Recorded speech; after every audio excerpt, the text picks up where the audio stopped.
வணக்கம் மக்களே. நம்ம கார்த்திக் கதையில செப்டம்பர் 2 என்ன நடக்க போகுது அப்படிங்கறத பத்தி தாங்க இந்த வீடியோல இப்ப நம்ம பார்க்க போறோம்.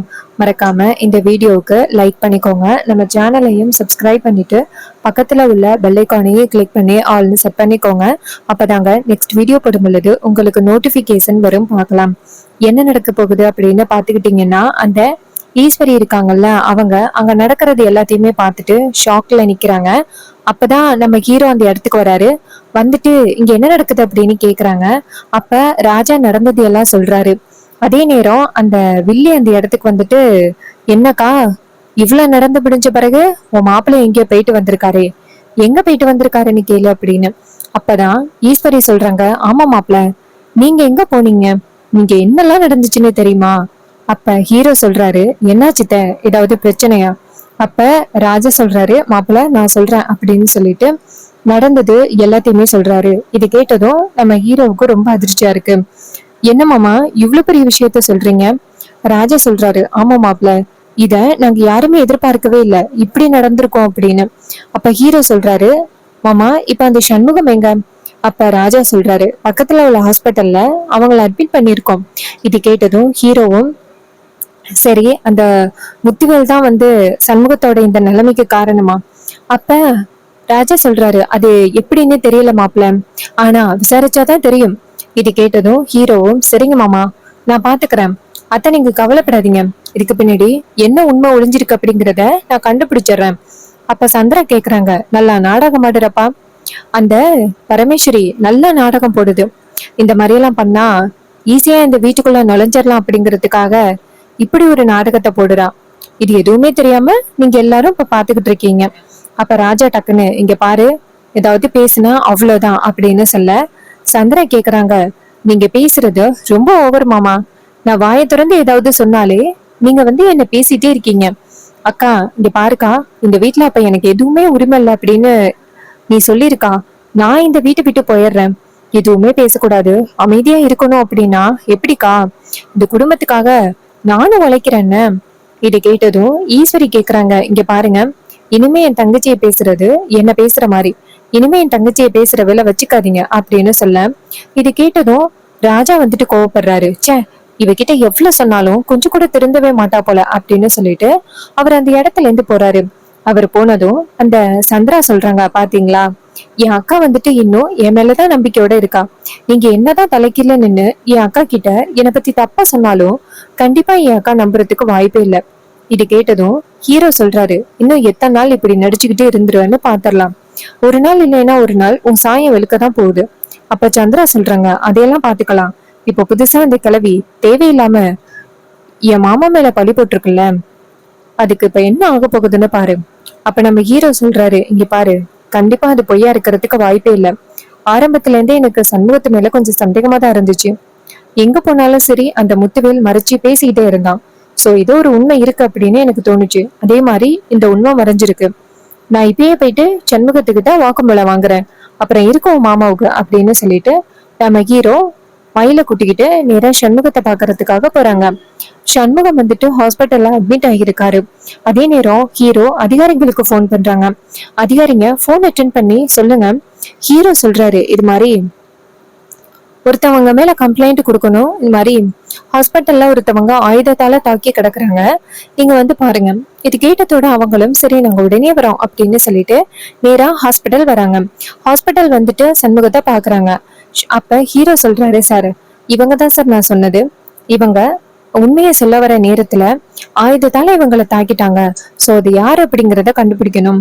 இது கேட்டதும் அவங்க சொல்றாங்க, சரி கண்டுபிடிக்கலாம் அப்படின்னு சொல்லிட்டு சண்முகத்தை பார்த்து, இங்க பாருங்க, உங்களுக்கு யாரு மேலேயாவது சந்தேகம் இருக்கா அப்படின்னு சொல்ல, அப்ப சண்முகம் சொல்றாரு, சார் இன்னைக்கு சாயந்தரம் போல பரமேஸ்வரி அம்மா இருக்காங்கல்ல, அவங்க கிட்ட உண்மையை சொல்றதுக்காக கோயிலுக்கு வந்தேன், அங்க வந்துட்டு பரமேஸ்வரி அம்மா கிட்ட உண்மையை சொல்லிட்டு அவங்கள போய் ஈஸ்வரி அம்மா கிட்ட உண்மையை சொல்றதுக்காக அனுப்பி வைக்கலாம்னு வெளியில வந்து பார்த்தா அந்த முத்துவேல் அடியாட்கள் கூட நின்னுகிட்டு இருந்தான்.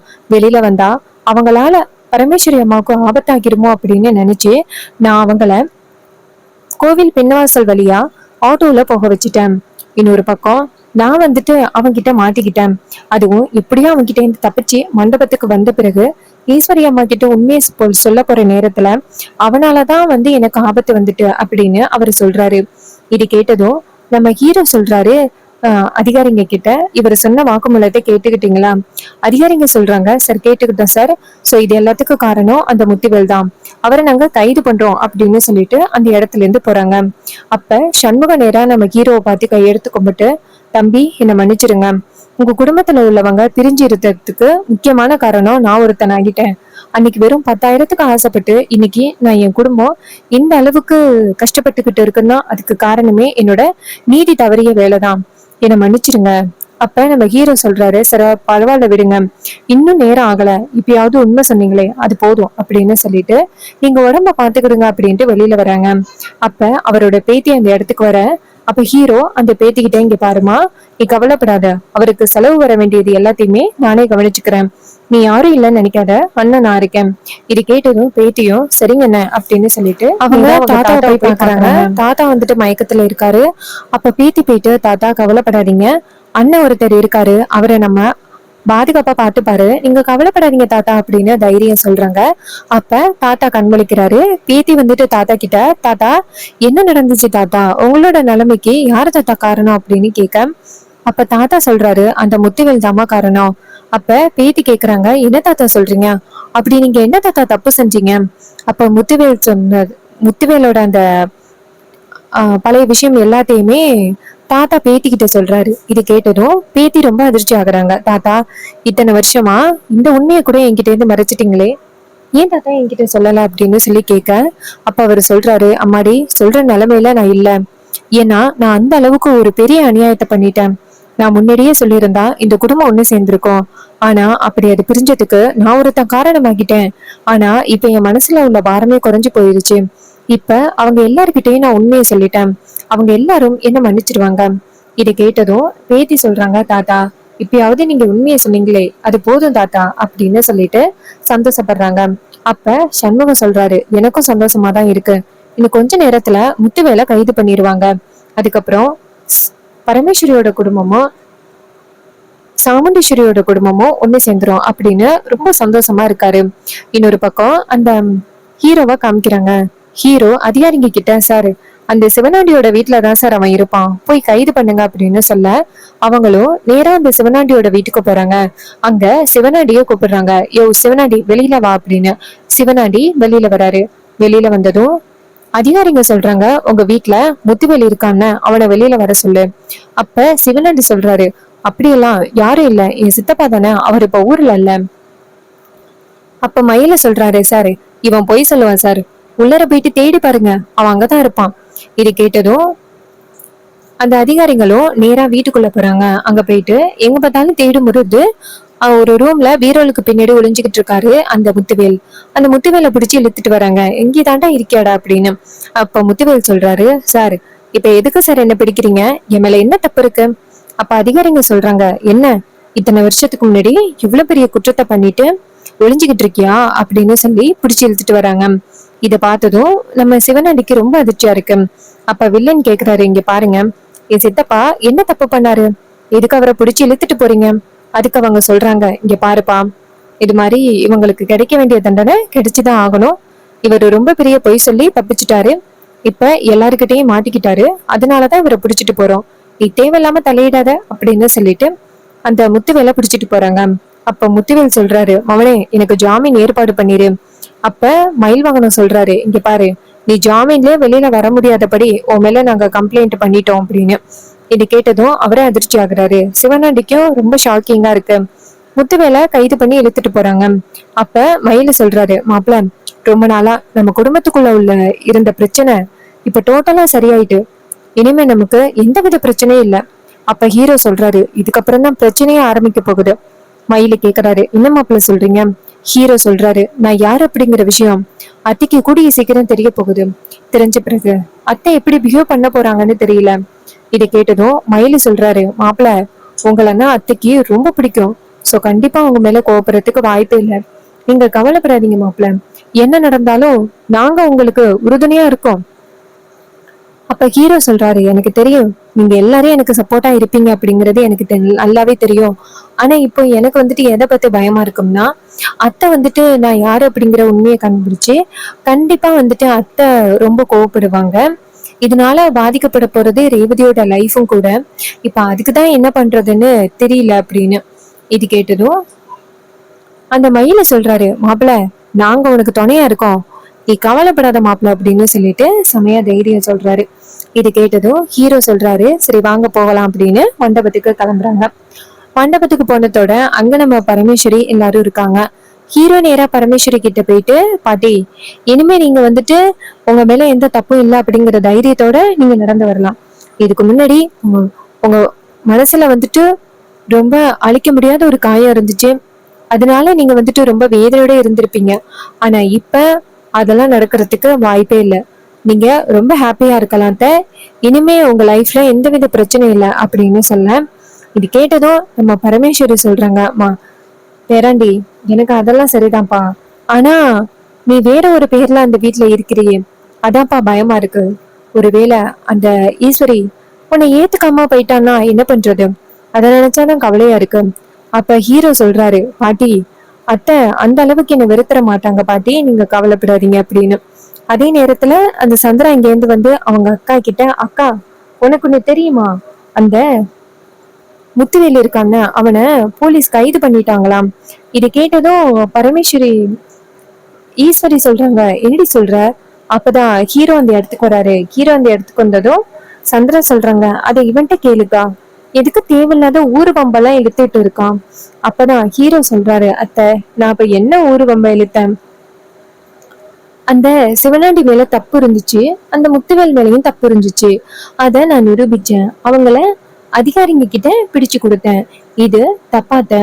அதுக்கு ஈஸ்வரி சொல்றாங்க, மாப்பிள்ள நீங்க பண்ணதுல எந்தவித தப்பும் இல்ல மாப்பிள்ள. சந்திரா ரொம்ப ஷாக் ஆகுறாங்க, அக்கா வர வர உன் மாப்பிள்ள என்ன சொன்னாலும் நீ நம்ப ஆரம்பிச்சிடுற. இங்க பாரு, ஒரு நாள் இல்லைன்னா ஒரு நாள் அவன் தான் ராஜ சேதுபதியோட பேரு அப்படிங்கிற ரெண்டாவது உண்மையும் வெளியில தெரிய வரும். அன்னைக்கு நீ என்ன பண்ண போற அப்படிங்கிறத நான் வேடிக்கை பார்க்க போறேன் பாரு. அப்ப ஈஸ்வரி சொல்றாங்க, இங்க பாரு நீ யாரு மேல வேணும்னாலும் பழி சொல்லு, நான் ஏத்துக்கிறேன்.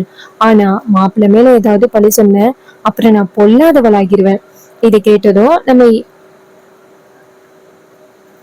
ஹீரோ சொல்றாரு, அத்தை விடுங்கத்த, உங்களுக்கு என் மேல உள்ள நம்பிக்கை அது இவங்களுக்கு இல்ல, அவ்வளவுதான். நீங்க தேவையில்லாம வருத்தப்படாதீங்க அத்தை, நான் பாத்துக்கிறேன். அப்ப சந்திரா சொல்றாங்க, டேய் நல்லா நடிடா, இன்னும் எத்தனை நாள் நீ இப்படி நடிச்சு என் அக்காவை ஏமாத்த போற அப்படிங்கிறத நானும் பாத்துறேன். இது கேட்டதும் ஹீரோ சொல்றாரு, இங்க பாருங்க நான் யாரையும் ஏமாத்தணும் அப்படிங்கிற எண்ணத்துல இந்த வீட்டுக்குள்ள வரல, இந்த குடும்பம் ஒண்ணு சேரணும் அப்படிங்கிற ஒரு ஆசையில தான் இந்த வீட்டுக்குள்ளேயே வந்தேன். தேவையில்லாம நீங்க என் மேல பழி போடாதீங்க. பரமேஸ்வரி பாட்டி மேல எந்த தப்பும் இல்லை அப்படின்னு நிரூபணம் ஆகிருச்சு. இதுக்கப்புறம் பரமேஸ்வரி பாட்டிய இந்த வீட்டுக்குள்ள வரக்கூடாது அப்படின்னு சொல்றதுக்கு யாருக்கும் உரிமையே இல்லை. சோ அத முதல்ல ஞாபகத்துல வச்சுக்கோங்க. சோ இது கேட்டதும் அந்த சந்திராவுக்கு ரொம்ப கோவம் வருது, இவ்வளவு துமுறா பேசுறானே அப்படின்னு.